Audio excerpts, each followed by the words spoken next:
English education hub में आपका स्वागत है। तो ले मोट द ऑथर की हमारी जर्नी को आगे बढ़ाते हैं।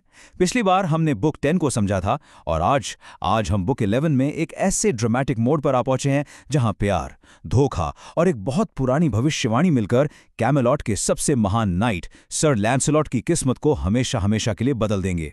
आज हम जानेंगे गैलाहैड के आगमन के बारे में। तो आज का हमारा मेन क्वेश्चन यही है, और जरा सोचिए इस बारे में। दुनिया का सबसे महान नाइट धोखे के जरिए खुद से भी महान बेटे को जन्म कैसे दे सकता है? यह सवाल सिर्फ एक पहेली नहीं है, बल्कि बुक 11 की कहानी की बिल्कुल नींव है, जो हमें आगे चलकर होली ग्रेल की उस महान खोज की तरफ ले जाएगा। इस कमाल की कहानी को समझने के लिए हम इसे 4 हिस्सों में देखेंगे।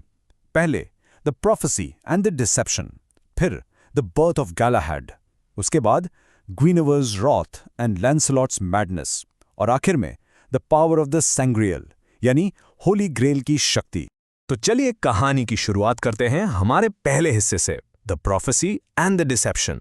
ये सब शुरू होता है सर लैंसलॉट के एक ऐसे सफर से जिसके बारे में उन्हें बिल्कुल अंदाजा नहीं था कि ये उनकी इज्जत, उनके प्यार और उनके भविष्य को हमेशा के लिए बदलने वाला है।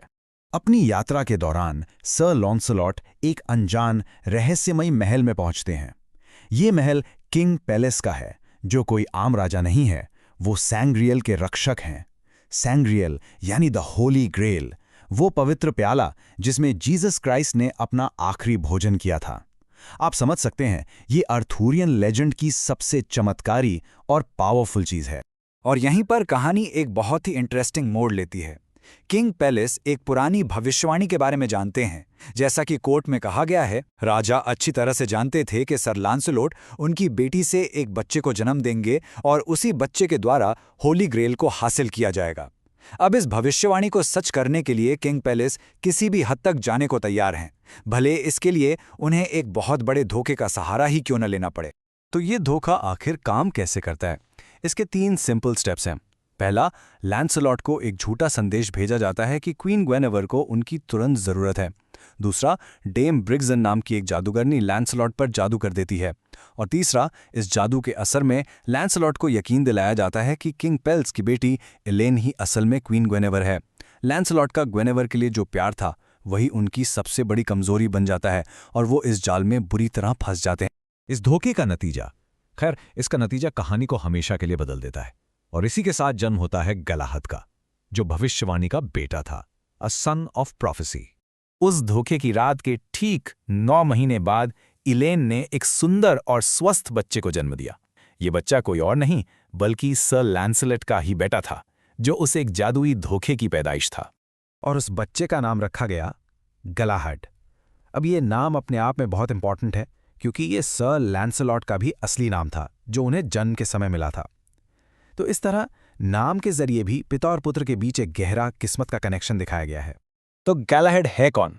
वो लैंसलॉट और एलेन का बेटा है, जिसकी किस्मत में दुनिया का सबसे पवित्र यानी प्योरेस्ट नाइट बनना लिखा है। और वही वो अकेला नाइट होगा जो सैंग्रियल की महान खोज को पूरा कर पाएगा, एक ऐसा काम जो उसके पिता दुनिया के सबसे महान नाइट भी नहीं कर सकते।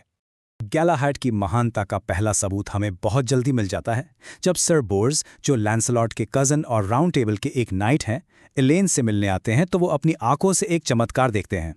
एक सफ़ेद कबूतर आता है और होली सैंग्रियल के जरिए नवजात गैलाहैड को भोजन कराता है।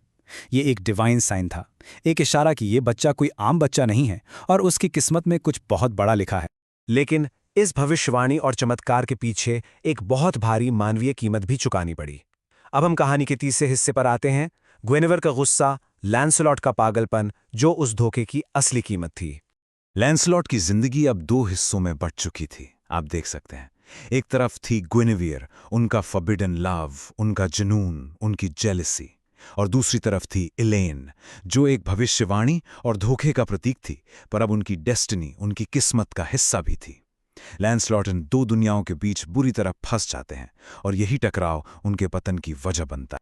कहानी में एक और विनाशकारी मोड़ तब आता है जब एलेन कैमेलॉट पहुंच जाती है। डेम ब्रिग्जन एक बार फिर जादू का इस्तेमाल करके लॉन्सलेट को एलेन के कमरे में ले आती है, लेकिन इस बार वो पकड़े जाते हैं और उन्हें पकड़ने वाली खुद क्वीन ग्वेनेवर होती है। अपने प्यार को किसी और के साथ देखकर ग्वेनेवर गुस्से से आग बबूला हो जाती है और लॉन्सलेट को एक धोखेबाज और झूठा कहकर सबके सामने जलील करती है। ग्वेनेवेयर का रिजेक्शन और अपनी शर्मिंदगी का बोझ, लॉन्सलॉट इसे बर्दाश्त नहीं कर पाते। इसका असर उन पर इतना गहरा होता है कि दुनिया का सबसे महान नाइट कैमलॉट का गौरव अपना दिमागी संतुलन खो बैठता है। वो पागल हो जाता है, अपने कपड़े फाड़ देता है और महल से भागकर अंधेरे जंगलों में कहीं गायब हो जाता है। ये आर्थुरियन लेजेंड का सबसे ट्रैजिक और दिल तोड़ने वाला मोमेंट है, जहां एक हीरो पूरी तरह से टूट जाता है। जब लांसेलॉट अपनी पर्सनल ट्रेजेडी से गुजर रहे होते हैं, राज्यों में कहीं और चमत्कारी घटनाएं हो रही होती हैं। कहानी का चौथा और आखिरी हिस्सा हमें उम्मीद की एक किरण दिखाता है, द पावर ऑफ द सैंग्रियल।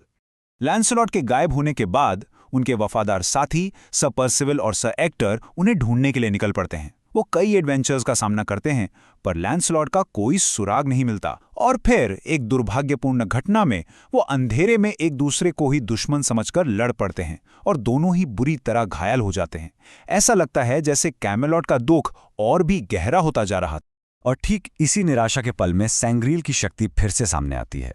जब दोनों नाइट्स मौत के करीब होते हैं, तभी होली सैंग्रियल वहां प्रकट होता है। उसके आने मात्र से एक चमत्कार होता है और उनके सारे गहरे घाव भर जाते हैं। ये घटना साबित करती है कि सैंग्रियल में सिर्फ पोषण देने की नहीं, बल्कि हील करने और टूटी हुई चीजों को फिर से जोड़ने की भी शक्ति है। और शायद ये लैंसलॉट के लिए भी एक उम्मीद की किरण थी। द बुक 11 हमें एक बहुत ही ड्रामेटिक मोड पर लाके छोड़ देती है। कैमलॉट का सबसे बड़ा हीरो खो चुका है, पागलपन में गुम है और होली सैंग्रियल की शक्ति अब सामने आ चुकी है। सवाल ये उठता है कि इस टूटी हुई दुनिया को अब कौन ठीक करेगा? इसका जवाब हमें मिलेगा the quest for the Holy Grail में, जिसे हम इस सीरीज के अगले भाग में एक्सप्लोर करेंगे। हमारे साथ बने रहने के लिए इंग्लिश एजुकेशन हब को सब्सक्राइब करें। धन्यवाद।